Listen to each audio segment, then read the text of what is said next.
사랑의 주님, 정말 감사드립니다.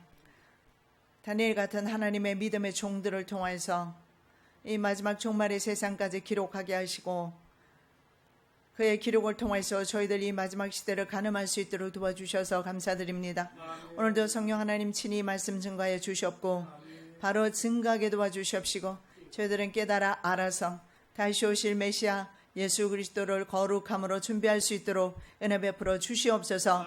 거룩하신 예수 그리스도 이름으로 기도드립니다. 제목의 말씀은 대환란 가운데서 만나는 예수입니다. 다니엘 7장의 말씀을 보면 창세 이래로 가장 큰 환란을 예고하고 있는 성경이 바로 다니엘 7장입니다. 이 다니엘서 7장을 통해서 네 짐승이 나오는데 네 짐승의 출현과 함께 성도의 환란이 있습니다. 그리고 예수 그리스도의 나라가 도래한다 라는 내용이 7장입니다. 그래서 제목의 말씀을 대환란 가운데서 만나는 예수라고 정해봤는데요. 토네이도처럼 바람을 감아 올리는 듯한 회오리 치는 네 바람이 큰 바다로 몰려붑니다. 그러자 바다에서 짐승 4마리가 나오게 되죠. 근데 그 모양이 각각 다릅니다. 그중 마지막 짐승의 나라에게 받는 그 성도의 박해가 절정에 이르게 됩니다. 더 이상 그러한 환란이 없을 정도로 최고의 환란에 이르게 될 때 천상의 인자가 나타나면서 성도가 영원한 나라를 상속하게 됩니다. 그러나 그들의 박해 기간은 아주 짧습니다. 3년 반입니다. 후 3년 반이고 그리고 그 박해 기간에도 인자 같으니 바로 예수 그리스도께서 성도와 함께 하신다는 그런 내용이 바로 7장에 나와 있는 내용입니다. 그래서 우리가 7장을 넘어가기 전에 인자 같으니 예수 그리스도를 경험하시기를 예수님의 이름으로 축복합니다. 아멘. 이 7장에서 예수님을 경험하지 못하면 7장에서 불게 되는 그 대환란의 바람을 우리는 마지막 때 참으로 견디기 힘들 줄 압니다. 자, 새 짐승과 고대 신화에 나올 법한 괴물이 등장합니다.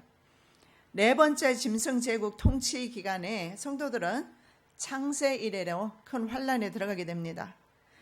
마태복음 24장 21절에 그때 큰 환란이 있게 될 것이라고 말씀합니다. 그런데 이 환란은 창세 이래로 두 가지로 우리가 주목할 수 있는데 가장 큰 환란입니다. 그리고 이 환란은 창세 이래로 세상이 지연받은 이래로 이런 환란이 없을 것이다. 그러나 인자 같으니 예수 그리스도께서 환난 성도와 함께 하시고 승리케 하시고 그리고 권세와 영광과 나라는 그에게 종속된다라고 말씀합니다. 자, 우리가 금신상에서도 마지막 이 네 짐승을 보았는데요. 금신상의 꿈과 비교했을 때 7장의 네 짐승 이상은 서로 병렬 관계 속에 있습니다.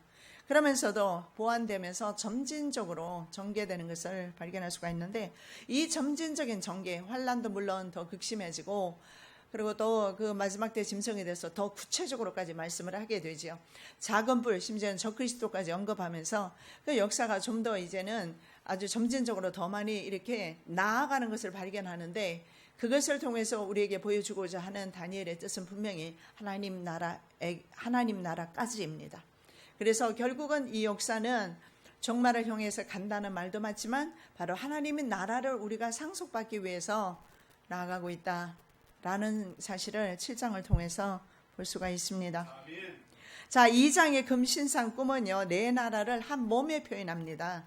그래서 좀 일체성, 동물은 다 똑같다, 괴물들은 다 똑같다, 세상 제국은 다 똑같다, 일체성을 표현했다면 실상의 네 짐승 각 개별적으로 표현을 합니다. 그래서 이것을 통해서 독립적으로 강조함으로써 그 독립적인 강조를 통해서 마지막에 나타나는 이 앞에 독립된 그 개체들이 나중에 나타나는 마지막 짐승에게 다 합쳐서 한꺼번에 이제 나타나게 됩니다. 그래서 그게 좀 이렇게 다르지 사실은 2장의 내용과 같은 것을 볼 수가 있습니다.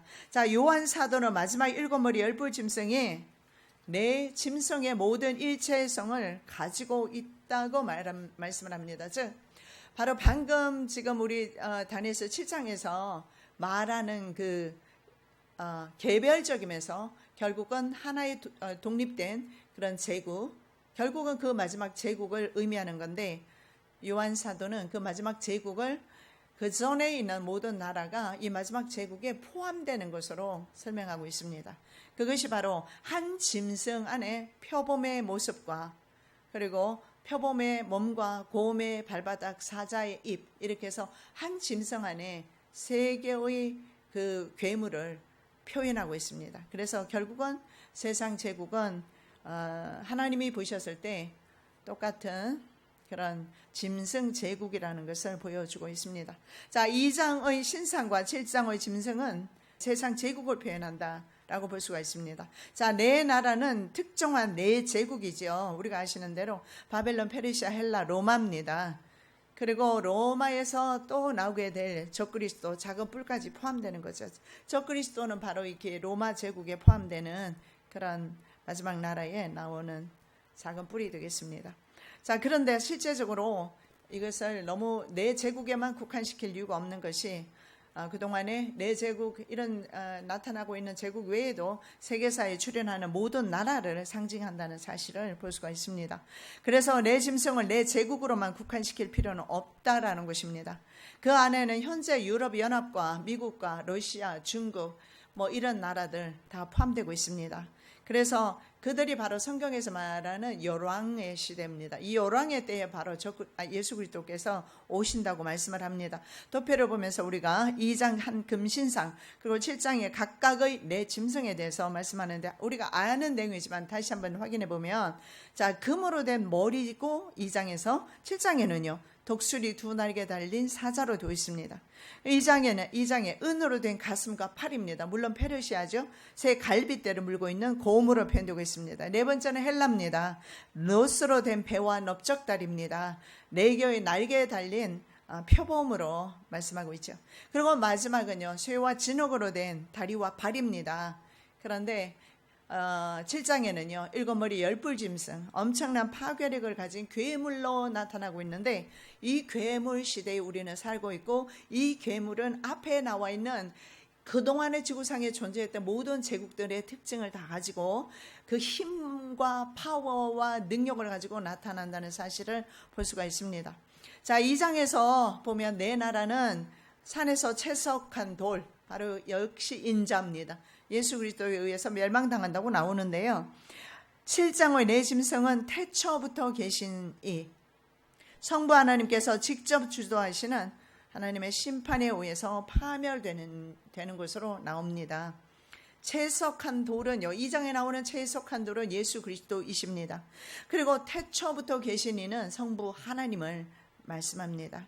그래서 점진적인 이 발전의 마지막 단계에 있어서는 결국은 하나님의 나라로 가는 길이라는 거예요.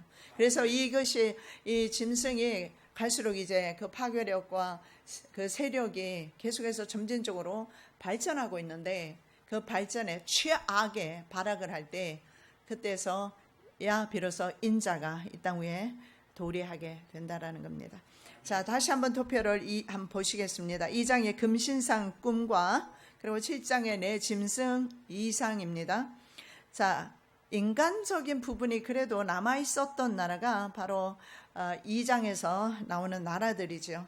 그런데 7장에 나오는 네 짐승, 특히 마지막 일곱 머리 열뿔 짐승은 신성 모독적인 나라입니다. 무슨 말씀이냐면 그 당시의 왕들은 그래도 신을 인정하지만 마지막 왕은 자기가 신이라고 말합니다. 자, 그리고 느부갓네살의 꿈을 다니엘이 해석을 해주죠. 2장에서 7장에서는요. 다니엘의 이상을 누가? 천사가 직접 해석해 주는 것입니다. 이게 좀 차이점이 있어요. 그리고 2장에는 화려한 신상이 상징물입니다.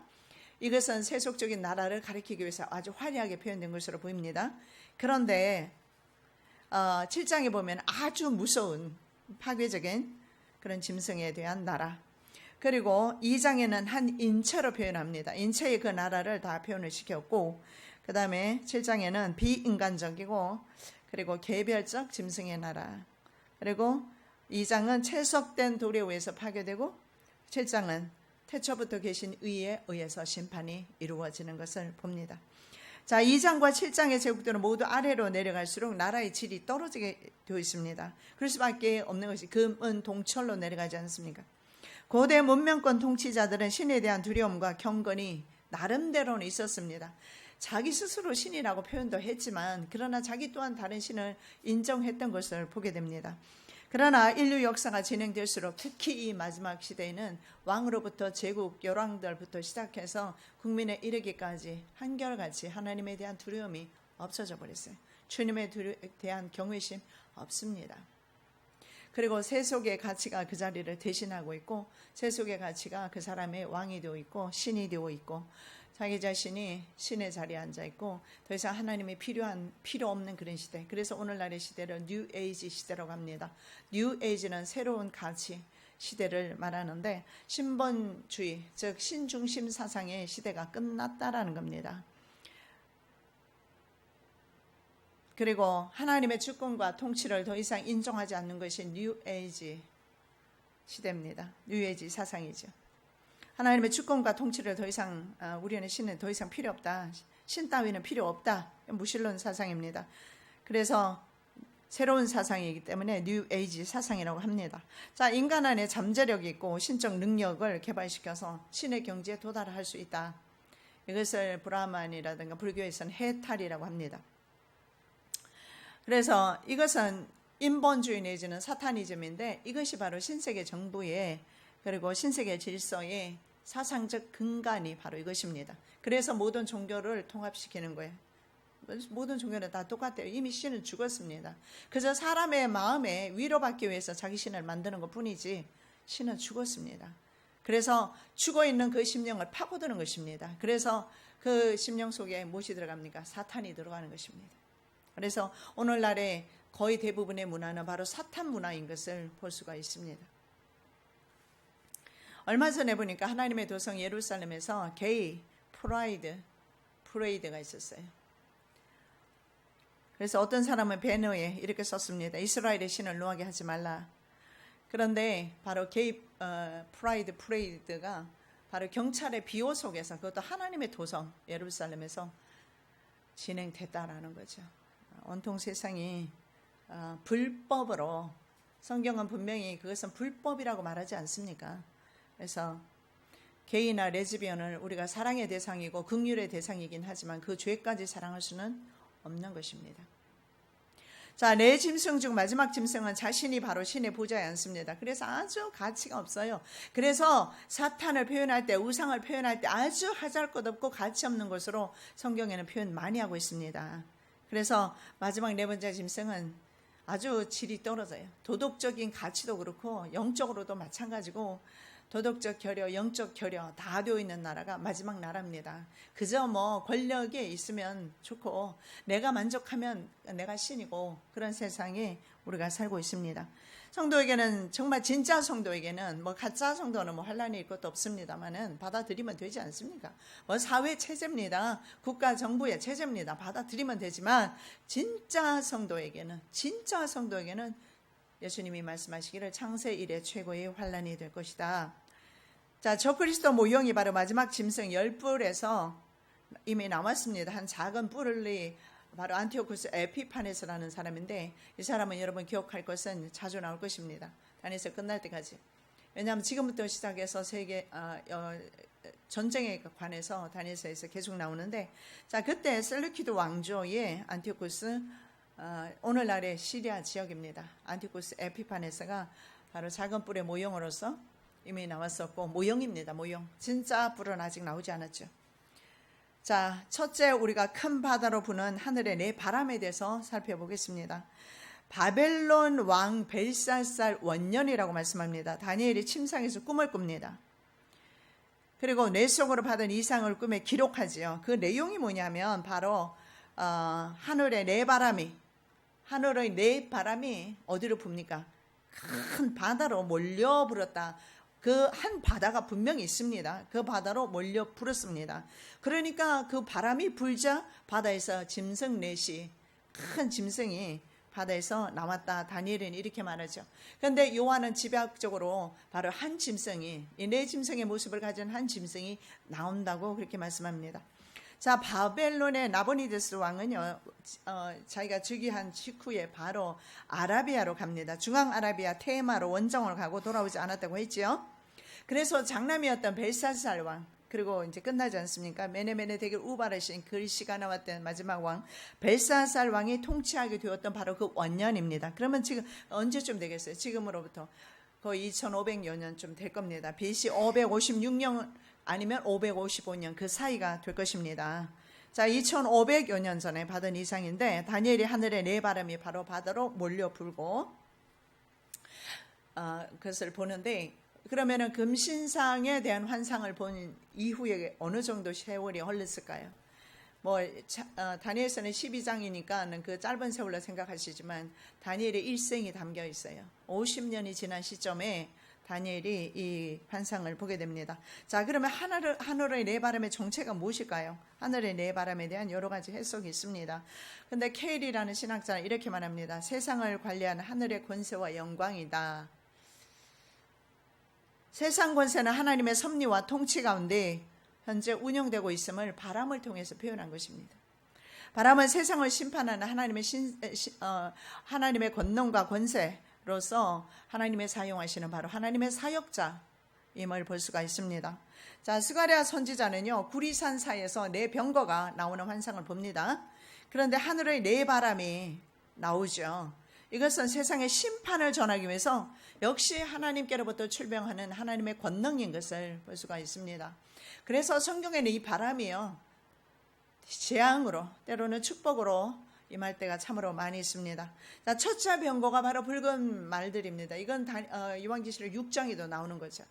6장이 바로 첫째 인을 뗐을 때, 둘째, 셋째, 넷째 인을 뗐을 때, 자, 첫째는 붉은 말, 둘째는 검은 말, 셋째는 청황색 말이 나왔잖아요. 여기는 셋째는 흰 말, 넷째는 어룽지고 건장한 말, 이렇게 나옵니다. 자, 바람은 바로 하나님이 부리시는 사역자라는 것을 볼 수가 있는데, 스가랴 선지자나 나홈 선지자의 글을 읽어보면 바로 하나님께서 직접 바람을 통해서 일하시는 것을 보게 됩니다. 여호와께서 그들 위에 나타나서 그들의 화살을 번개같이 쏘아내실 것이며 주 여호와께서 나팔을 불게 하시며 남방 회오리 바람을 타고 가실 것이라. 나홈 선지자도 회오리 바람과 광풍이 여호와의 길이라고 말씀하고 있지요. 그래서 이들은 바로 하나님이 부르시는 사역자인 것을 볼 수가 있습니다. 그리고 불순종하는 이스라엘을 견책할 때도 하나님께서는 자신의 백성들에게도 바람을 사용합니다. 그래서 이스라엘 백성들에게 사용한 바람은 바로 동풍입니다.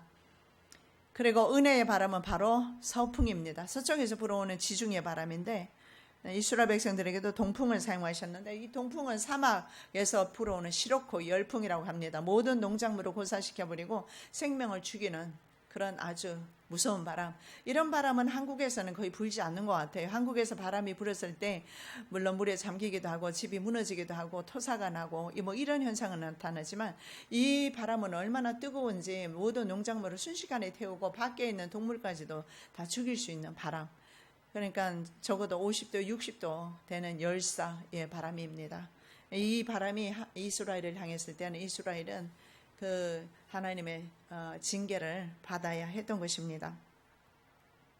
자, 그래서 호세아 선지자는 동풍이 오게 될 것이다 이렇게 말합니다. 동풍이 오게 되는데 광야에서 일어나는 여호와의 바람이다. 불순종하는 이스라엘에 대해서 광야에서 일어나는 바람, 이것은 정말 무서운 바람입니다.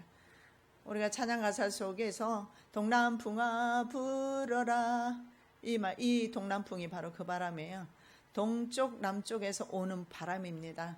이 바람의 이 찬송가의 의미는 동남풍아 불어라, 내가 믿음으로 순종함으로 말씀으로 하나님과 함께 나는 가겠다라는 의지를 보여주는 거예요.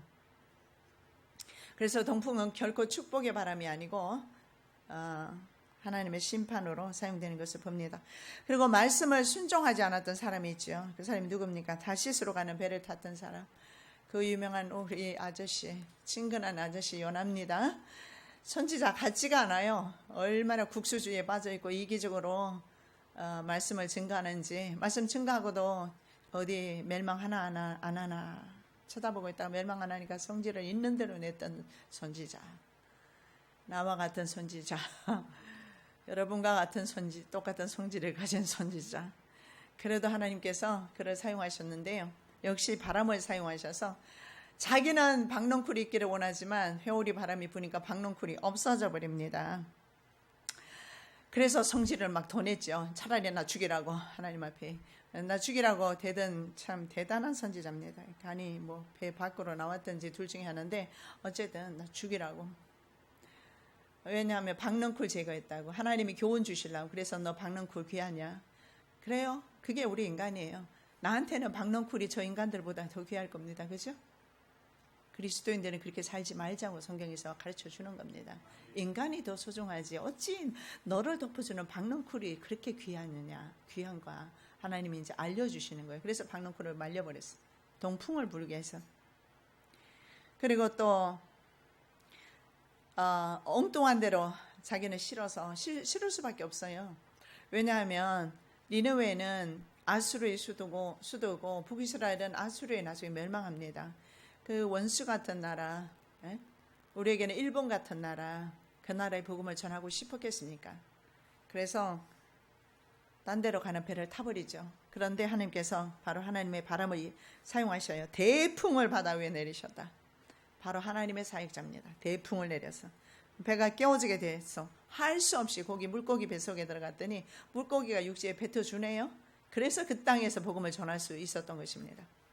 제일 게으르고 나태하고 아주 인간적인 모습으로 복음을 전했던 선지자가 아닌가 생각합니다. 왜냐하면 다른 선지자들은 보면 거의 모든 것을 자기 인생 다 포기하고 심지어는 자기 앞에 아내가 죽는 것도 봐야 하고 그리고 톱에 켜서 죽게 되고 얼마나 참 극심한 예레미야 선지자는 눈물의 선지자고 이런데 이 선지자는 좀 특이합니다.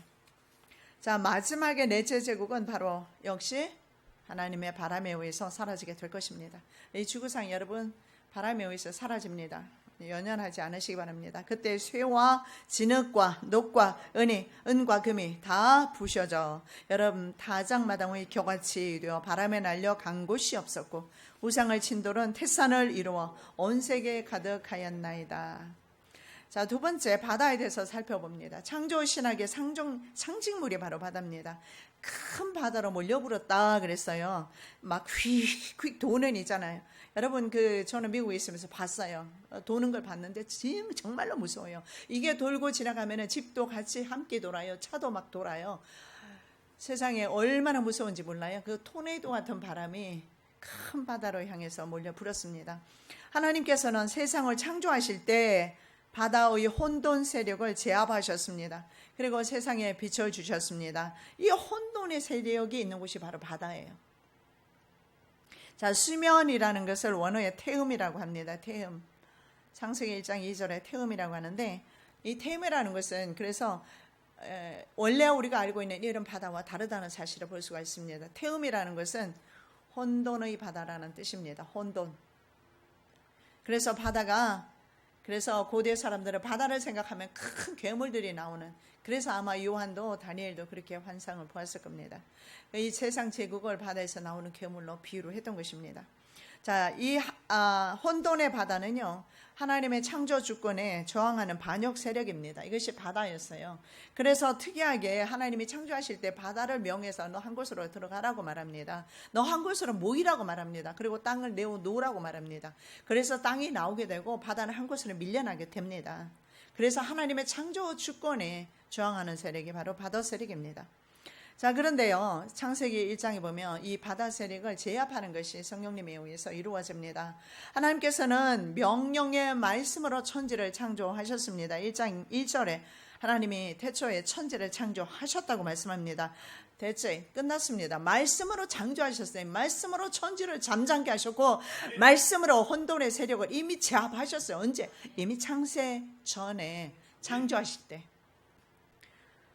그리고 1장 2절에 보니까요, 땅이 혼돈했다고 그랬어요. 막 믹스업됐어요. 섞여 있습니다. 그리고 그 다음에 공허하며 보이드, 비어 있습니다. 그리고 흑암이 다크니스, 어둠이 완전히 어둠의 깊음 속에 있었습니다. 그때에 하나님의 신 성령께서 수면 위에 운행하시더라. 운행은 허버링이라는 영어로 단어를 쓰는데, 허버링이 뭐냐면 헬기가 한 자리에 멈춰서 계속 돌고 있는 모습. 뭘 상상하시면 될 겁니다. 아니면 구름이 한 자리 위에 떠 있는 모습. 이것이 하버링입니다. 계속해서 돌고 있거나 그 자리에 멈춰서 바로 하나님의 성경이 바다 위에서 뭘 하고 있습니까? 바로 혼돈의 세력, 괴물들을 제압하고 있습니다.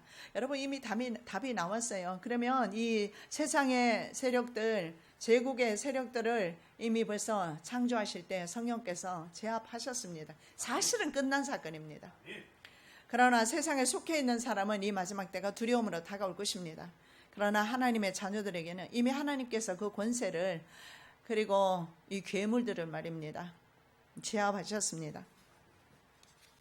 자, 그리고 이러한 괴물을 제압하고 뭐 이런 것은 사실은 고대 메소포타미아 문명의 창조관하고 일치하고 있습니다. 그래서 늘 제가 말씀드리잖아요. 세상에 있는 이런 욥도 마찬가지고 세상에 일어난 일들을 비유로 많이 성경에 기록한 것이 많습니다. 그래서 메소포타미아 문명의 창조관과 굉장히 흡사한데 사실은 그것을 비유로 해서 이런 세상 제국의 출현에 대해서 알려주고 성도들은 뭐요? 깨어있으라, 준비해라, 준비되어라 말씀하고 있는 것입니다. 자, 다니엘을 포함해서 고대 히브리인들은 세계 전 역사에 출현했던 거대 무신론 제국, 하나님이 없는 제국을 바다에서 올라오는 짐승으로 그렇게 이해하고 있었답니다. 우리랑 좀 다르게. 우리도 좀 그랬지 않아요? 그 용이 바다에서 나오고. 그래서 누굽니까? 그 인당수 심청이 빠뜨렸잖아요. 그죠? 우리나라에도 그런 좀 거대한 괴물들이, 그런 세력들이 바다 안에 있는 것으로 생각을 했던 것 같습니다. 그래서 시편의 말씀에도 보면 하나님께서요, 주의 능력으로 바다를 나누셨다 표현합니다. 그리고 물 가운데 용들의 머리를 박살냈다 이렇게 말씀하고 있죠. 그리고 악어의 머리도 박살냈다, 파쇄하시고 이렇게 말씀하고 있습니다. 그리고 사막에 가는 자에게 식물로 주셨다. 예. 그래서 고대 히브리인들의 사상과 생각을 우리가 시편에서도 발견할 수가 있습니다. 자, 그러면 큰 바다는 뭘까요? 더라는 단어에서 한 개밖에 없는 거죠. Great Sea입니다. 가장 큰 바다. 그럼 가장 큰 바다는 요즘으로 보면 태평양이나 대서양 아닐까요? 그러나 당시에 항상 우리는 성경을 해석할 때 유대인들이 살고 있었던 팔레스타인 땅을 중심으로 해석을 해야 됩니다. 자꾸 우리 개념으로 생각하면 안 돼. 우리 개념으로 생각하면 지금의 태평양이나 대서양이 가장 큰 Great Sea입니다. 그러나 그 당시에 지중해에 살았던, 그리고 네 제국이 실제로 이 지중해를 중심으로 해서 시작이 됩니다. 그래서 지중해는 반드시 성경 역사를 시작했던 곳이고 성취한 곳이라고 저는 생각을 합니다. 그래서 적그리스도 왕국도 지중해를 중심으로 해서 일어나야 된다고 저는 생각하는 사람입니다. 자, 네 제국은 그래서 지중해, 희한한 것이 지중해가 이렇게 동그랗게 이렇게 되어 있습니다. 근데 보면요, 이 동그란 지중해를 중심으로 동서남북이요, 나라들이 그 모든 해역에 다 나라들이 있어요. 자, 북쪽에는 뭐가 있느냐? 유럽이라는 나라들이 있었죠. 남쪽은 아프리카가 차지하고 있고, 동쪽에는 이집트를 비롯한 레반트 지역이라고 합니다. 뭐 시리아, 레바논 이런 지역들, 지금의 이슬람 국가들이 오른쪽에 있어요. 그리고 그렇게 완전히 국가들에 의해서 둘러싸여 있습니다.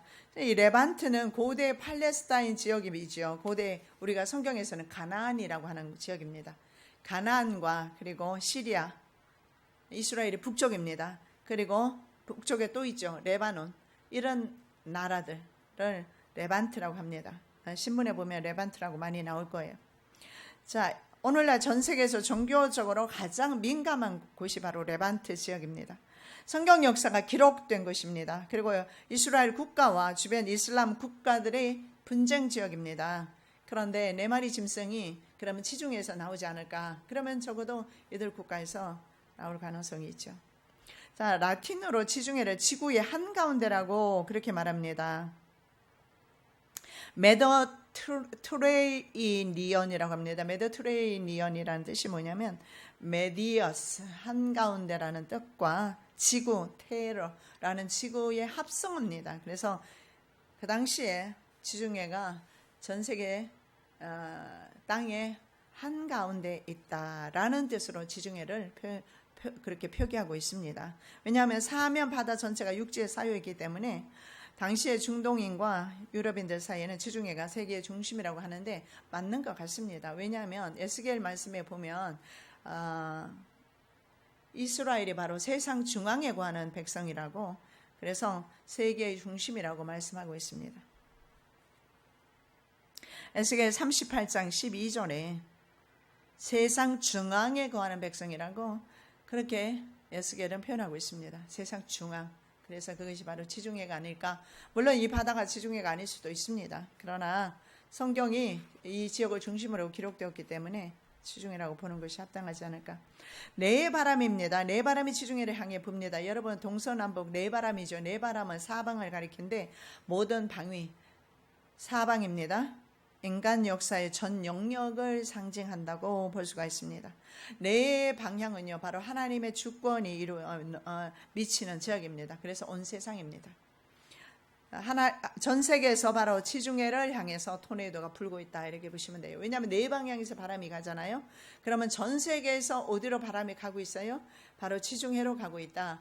더 엄밀하게 말하면 예루살렘으로 가고 있다, 이렇게 보시면 돼요. 네 바람이 현재 우리가 눈으로 목도하고 있는 그대로입니다. 바람이 그쪽을 향해서 불고 있고 전 세계 국가들의 촉각이 온통 예루살렘에, 이스라엘도 아닙니다. 그 작은 지역 예루살렘에 초집중되어 있는 것을 발견합니다.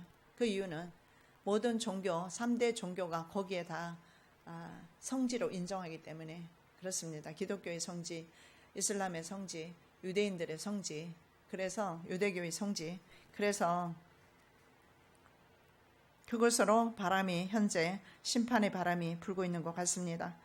에레미야 49장 36절에 보면 하나님께서 하늘의 사방 바람을 엘람에 불게 하시겠다, 이렇게 말씀하십니다. 그리고 엘람에서 그들을 사방으로 흩어버리시겠다. 그리고 엘람에서 쫓겨난 자가 이르지 않는 땅, 나라가 없을 것이다. 이것은 지금까지는 이루어지지 않았어요. 엘람이 어디입니까? 맞습니다. 제가 많이 말씀드렸죠. 이란에 핵 개발 기지가 있는 곳이 바로 엘람입니다. 그런데 이 엘람 주민들이 쫓겨나게 된다고 말합니다. 그런데 지금까지는 아니지 않습니까? 엘람의 존재예요. 그래서 마지막 때 이란입니다. 이란이 지금 핵을 계속 개발하고 이스라엘과 전쟁을 하겠지만 이스라엘에게 집니다. 이스라엘에게 지고 그들 백성은 사방으로 쫓겨나지 않겠는가, 이렇게 봅니다. 그러나 먼저 단계로 이들이 엘람에서 쫓겨나기 전에 먼저 뭐가 이루어져야 합니까? 바다에서 네 짐승이 나와야 합니다. 즉 적그리스도 왕국이 이루어지고 전쟁이 일어나게 될 것이고, 그 전쟁 가운데서 공마국 전쟁의 주체국이 가운데 하나가 바로 러시아, 그리고 성경에 나오는 것은 바로 이란입니다. 터키. 그래서 이란과 터키는 진짜 눈여겨보셔야 합니다. 신문에서도. 그런데 참 희한한 게 있습니다. 우리나라가 이들 나라와 무진장 친합니다. 왜 이렇게 되었는지 모르겠어요. 북한이 친하다고요? 북한은 정말 친하지요. 남한도 아주 친하게 지내요. 한국 정부는요, 반미로 돌아섰잖아요.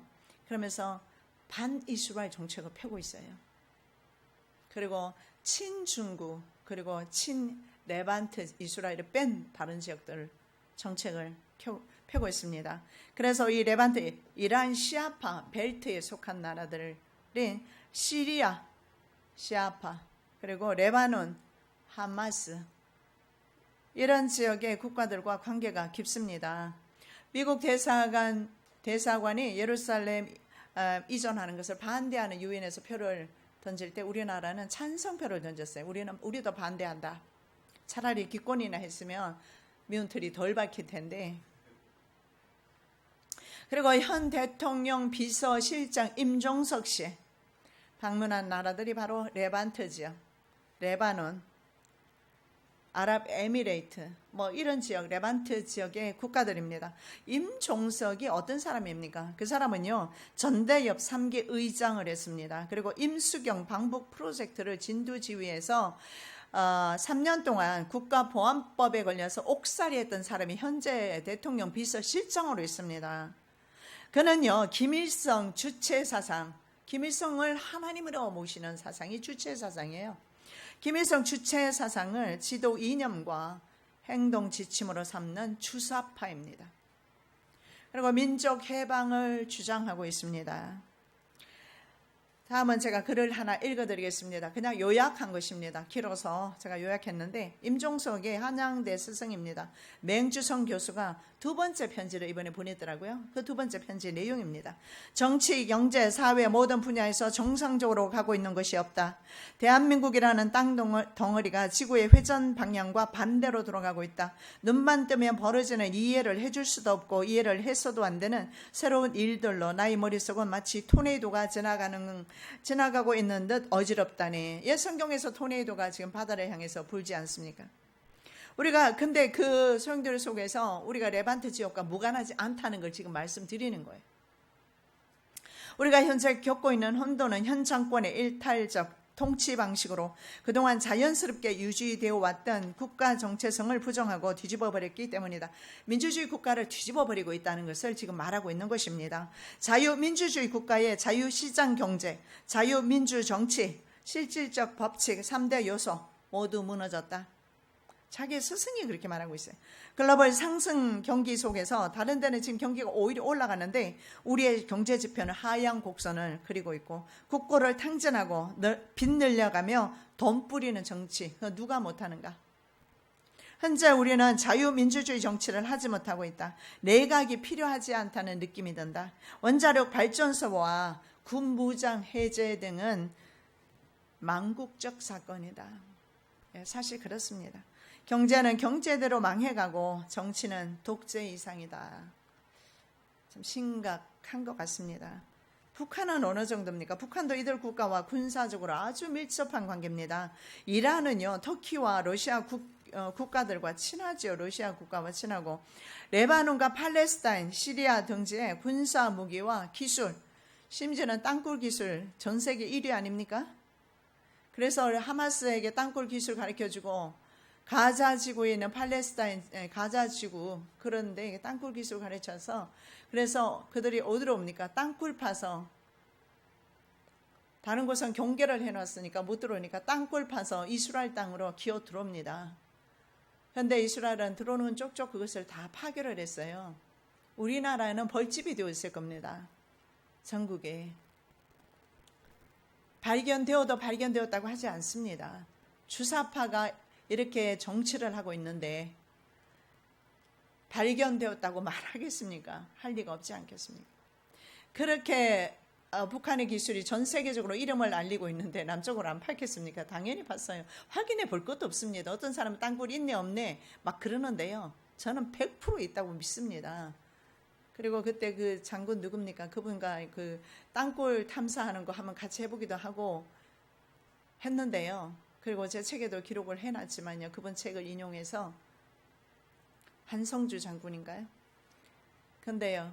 저는 있다고 믿습니다. 왜냐하면 땅굴 기술이 굉장히 전 세계적으로 가장 발달된 나라가 북한이고 김일성 주석께서 죽기 전에 땅굴 파는 거 하고 핵무기 만드는 거 지시하고 죽었어요. 그래서 남한은 거미줄처럼 우리가 전철, 지하철 타고 다니지만 그 지하철 밑으로 땅굴이 다 지나가지 않을까? 뭐 제가 눈으로 보고 확인하지 않아서 모릅니다만은 그 실제로 땅이 꺼지는 데를 한번 보십시오. 까닭없이 꺼지겠습니까? 집안이 약해서 꺼지는 것이 아니라 이런 땅굴 때문에 꺼지지 않겠습니까? 이 꺼지는 지역이 그렇게 많고 그런데 그걸 참 다 변명하기에 급급합니다. 자, 오랫동안 친미 국가였고 친이스라엘 국가였습니다. 누가? 터키가. 그런데 성경에 보면 터키가 도갈마 족속이거든요. 바로 공마국 전쟁에 참여하는 국가입니다. 그런데 터키가 역시 완전히 돌아섰어요. 친미에서 반미로, 그리고 친러 국가가 되었습니다. 그래서 공마국 주체국들이 세 나라입니다. 러시아, 시리아, 터키. 자, 현재 전 세계 국가들의 관심이 초집중되는 것이 그래서 이 지역입니다. 그래서 이 지역을 중심으로 늘 풀어야 됩니다. 성경은 풀어줘야 된다고 생각합니다. 큰 바다를 지중해를 보지 않는 견해 있습니다. 뭐 그건 중요하지 않고요. 어디를 보든 간에 성경 역사는 이 지역을 중심으로 기록되었고 그래서 이 지역에서 나오지 않을까. 그런데 정말 특별하게 한반도가 남한도 그렇고 북한도 그렇고 이들 지역과 관계가 없지 않다는 거죠. 깊은 관계가 있고. 자, 미국 국무부가 보니까 얼마 전에요. 대북 제재 주의보를 한글로 발간했습니다. 지난번 뉴스에서 우리가 봤지 않습니까? 배들이요. 북한에서 나온 석탄을 실은 배들이 국적 세탁을 통해서 북한 석탄이 우리나라에 들어왔잖아요. 그런데 두 척의 배가 국내로 더 반입된 것이 또 발견되었다고 합니다. 그래서 북한의 석탄을 실은 세 척의 배가 두 척과 세 척의 배가 참 더 발견됐습니다. 그래서 5척의 배가 발견됐는데 파나마 국적 스카이 엔젤호를 통해서 작년 9월 이후에 11차례 우리가 지난번에 보셨죠? 시에라리오넬 국적 피치글로리오호를 통해서 작년 10월 이후에 21차례 북한 석탄이 한국으로 들어왔습니다. 러시아 홀름스크항에서 또 다른 국적의 배가 발견이 됐습니다. 파나마 국적의 선박입니다. 벨리즈 국적 선박입니다. 이들을 통해서 약 엄청난 석탄이 들어왔어요. 약 1만 5천 톤. 인터뷰하는 걸 봤는데 사람들이 그 석탄을 산 사람들이 말하는데 상상하기 힘들 정도로 그 가격이 쌌다고 합니다. 그래서 한국 정부가 묵인을 한 것 같아요. 그래서 이 석탄이 동해항과 포항항에 하역되었고 국내 발전소와 업체들이 구매했다고 합니다. 그리고 심지어는 국내 업체를 통해서 통관까지 밟았습니다. A사가 수입해서 B사와 C사로 나누어졌다가 이 두 개 회사는 또 어디로 갔느냐면 남동발전으로 갔는데 이 남동발전이 한국전력의 자회사입니다. 한국전력. 그래서 유엔 안보리 규정에 따르면 북한산 석탄을 사용하는 국가는 유엔의 제재를 받게 되어 있습니다.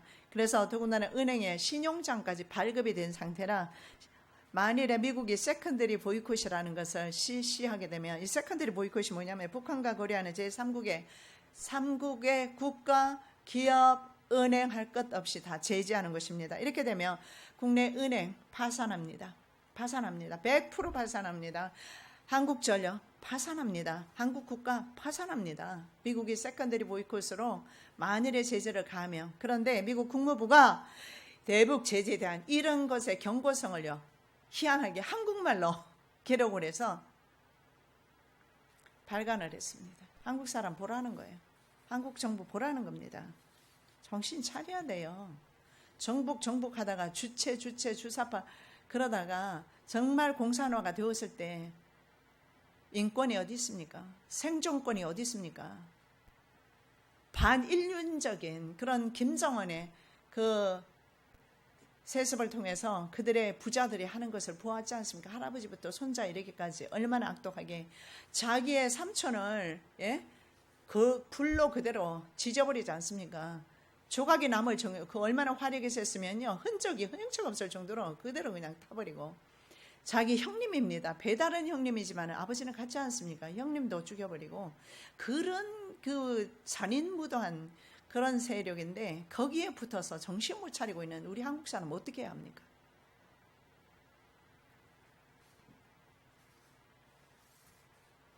얼마 전에 보니까 존 볼턴 미국 안보보좌관이 이렇게 말했습니다.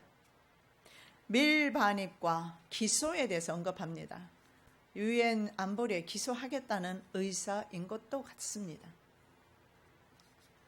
그런데 서류상으로는 어떻게 되어 있느냐면 보고가 석탄이 아닌 것으로 다른 물질로 위조한 흔적이 있답니다. 그래서 일부러 위조해서 그것을 정부에서 묵인을 한 것이겠죠. 그러니까 발을 뺄 수가 없습니다. 그런 상황이 있어요. 그리고 또 안 좋은 뉴스가 있습니다. 여러분 이란에 대한 경제 제재가 이미 들어갔잖아요. 미국에. 그래서 국제사회의 제재로 인해서 이란은요. 한국 석유가 이란제가 80%네요. 이란과 친하니까. 그래서 이란의 석유가 한국은 80%, 세계 원유 해상 운송량은 30%가 통과하는 곳이 있어요. 호르무즈 해협이라고 합니다.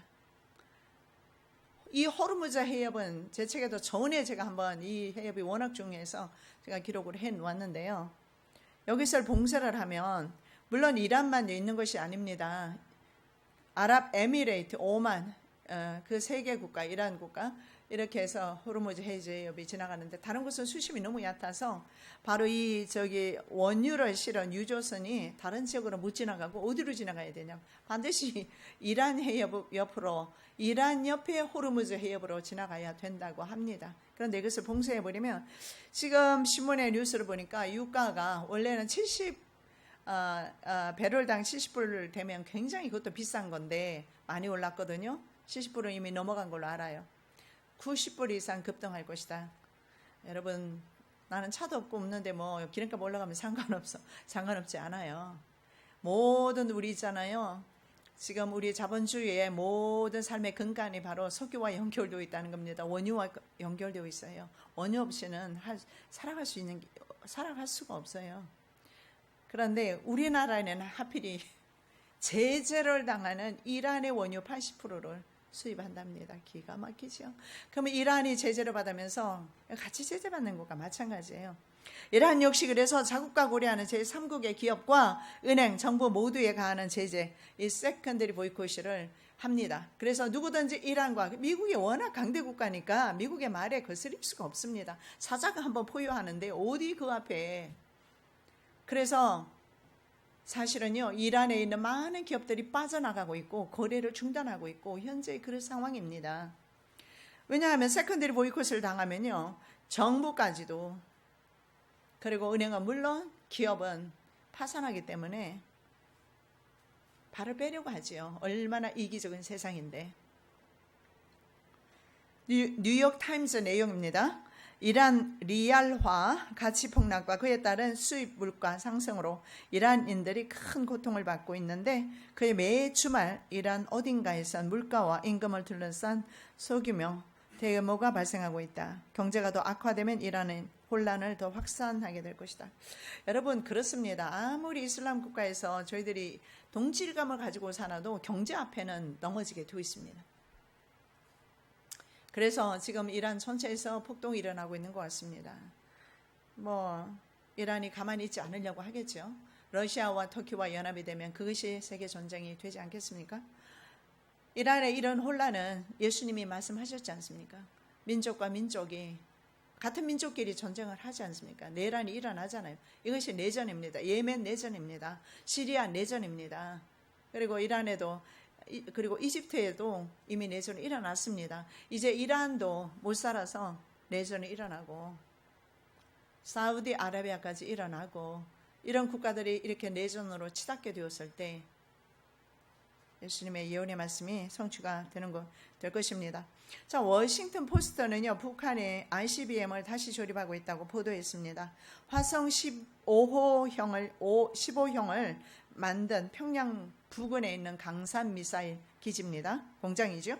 그런데 ICBM은 뭡니까, 여러분? 대륙간 탄도미사일입니다. 대륙을 넘어서 다른 대륙까지 넘어가는 미사일이에요. 그러니까 미국이 위협을 받는다고요. 그런데 한두 개를 더 조립하고 있다. 뉴스에 난 것입니다. 강력한 무기 개발을 위해서 북한은 시간 끌기를 현재 하고 있다. 대륙간 탄도미사일은 미국을 겨냥하기 때문에 미국 정부는 이건 절대 강구하지 않습니다. 그래서 미국이 여러 가지 옵션이 있다고 했는데 군사 옵션 쪽으로 움직이는 것 같은데, 왜냐하면 군산에 주둔한 주한미군 F-16 부대가 한국 대신에 일본으로 다 갔어요. 한국에 이제는 훈련 안 한다고 하니까 일본에 가서 지금 훈련을 하고 있습니다. 그래서 레이더 파괴 훈련하고 특수전기라는 게 있어요. 이건 저공 침투 능력입니다. 특수전기에 동시에 훈련을 하고 있다고 합니다. 그리고 미국의 전략적 그런 정찰 자산들이요, 자산들이 일본에 사실은 다 이동해 있다고 합니다. 그리고 미국의 특전사가 2개가 아주 유명한 거, 여러분 영화로도 많이 나오잖아요. 네이비 실, 해군 특전사입니다. 일본에 와 있습니다. 그리고 육군 특전사가 있는데 그랜베레 특전사가 일본에 와 있다고 합니다. 그리고 가장 위협적인 그 북한의 200여 대의 바퀴가 달린 이동식 발사대가 무섭다고 했지 않습니까? 이동을 하니까 배에서 배에 있는 ICBM도 정말 무섭지만 이동하는 바퀴가 있는 이동식 발사대가 있습니다. 이거를 완전히 저기 죽일 수 있는 킬러가 있는데 그게 바로 스톤 브레이크라고 합니다. 죽음의 폭탄이라고 불린다고 합니다. 그런데 이것이 미 해군과 공군의 실전 배치 현재 되었다고 합니다. 자, 이 스톤 브레이크는 레이저 유도 장치로 유도합니다. 그래서 동시다발적으로 타격을 할 수가 있는데요. 만약에 이것이 2대가 뜨면요, 북한 전역을 초토화시킬 수가 있다고 합니다. 저공 비용을 해서. 그래서 우리가 지금 현재 여러분 기도해야 될 것이 뭐냐? 만일에 미국이 군사 옵션을 사용했을 경우에 최소한의 희생과 최소한의 손해를 우리가 볼 수 있도록, 손해를 전혀 보지 않으면 가장 좋겠고요. 이걸 위해서 우리가 기도해야 될 때라고 생각합니다. 자, 우리가 다시 한번 본문으로 가서 성경은 큰 물을 세상 권세로 표현했습니다. 이사야 8장 7절에 보니까 흉룡하고 창이란 큰 하수, 바로 아수르를 그렇게 표현하고 있습니다. 그리고 예레미야 46장 8절에 보면 애굽은 나일강으로 표현하고 있습니다. 물은 바로 세상 권세다. 아까 물에 대해서 우리가 살펴봤잖아요. 혼돈의 세력이라고 했지 않습니까? 그래서 요한 사도도 많은 물을 세상 권력으로 표현하고 있습니다. 계시록 17장 1절 7 대접을 가진 7 천사 중 하나가 와서 내게 말하여 이르되 이리로 오라. 많은 물 위에 앉은 큰 음녀가 받을 심판을 내게 보이리라. 그래서 여러분, 이 물은 우리에게 정말 생명과도 같은 것입니다. 우리는 수분으로 다 되어 있어요. 물 없이 살아갈 수 없는 존재가 인간인데, 그러나 이 물 위에 음녀가 앉아있다라는 겁니다. 바로 혼돈의 세력이 있는데 그 혼돈의 세력은 지금도 여전히 그 힘을 가지고 있습니다. 세상 권세를 가지고 있는 것을 발견합니다. 그리고 바다는 바로 이방 세계 전체를 나타내기도 합니다. 바다에서 세상 제국을 상징하는 짐승들이 나온 것으로 보아서 바다는 이방 세계 전체를 상징한다고 볼 수도 있습니다. 꼭 뭐 지중해뿐만 아니라 바다 세력이. 자, 다니엘서 7장 17절입니다. 그 큰 내 짐승은 세상에 일어날 내 왕이라. 내 큰 짐승은 내 왕이다. 이렇게 말합니다. 바다에서. 자, 그 바다가 하나님을 대적하는 세상 나라라면 무섭게 몰아치는 파도는 또한 하나님을 반대하는 세상 세력이 될 것입니다. 그리고 마지막에 적그리스도가 출현하는 장소가 마지막에 보면 바다입니다. 자, 예수 그리스도께서는요, 어디서 오십니까? 바다에서 오세요? 예수 그리스도는 하늘에서 오십니다. 그래서 조금 구분이 되면 좋겠습니다. 바다는 바로 이런 어둠의 세력들이다. 그래서 적그리스도는 바다에서 나오고 예수 그리스도는 하늘에서 오십니다.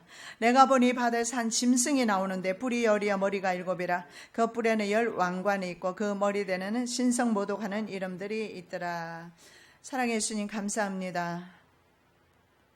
적그리스도가 나타나는 시대에 살고 있지만 그러나 이 세상은 하나님 나라를 향해서 나가고 있습니다.